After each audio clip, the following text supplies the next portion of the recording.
So what did derivation order mean?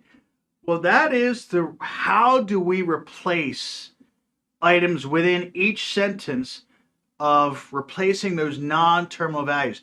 There has to be an ordering. There has to be a consistent way of replacing our non-terminals with maybe some more non-terminals, but again, of how we're trying to match to our target sentence. In a leftmost, each line means that the leftmost non-terminal value is the one that we focus on. We don't ignore everybody else. So you'll notice I'm going to replace that statement with var equals expression. Now notice, by the way, there's expression, semicolon, a statement list. I still ignore the rest of that.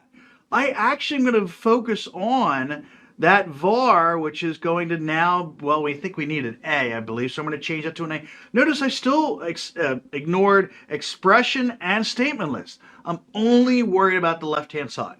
Then obviously vice versa for the right-hand side, where I'm focusing just on the rightmost non-terminal symbol the entire time. Now eventually, even the var is going to end up in a terminal value. Then great. Then I can move on and look at expression and take care of that. And again, trying to have it match my target syntax. But again, notice one was from left to right. The other one was from right to left.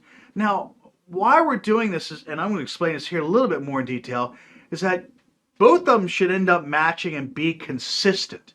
And that's a big step when we get into parsing and grammars and stuff like that, is consistency of however way you do it. If it still ends up being consistent in a parse tree and overall setup, then we have a damn good grammar.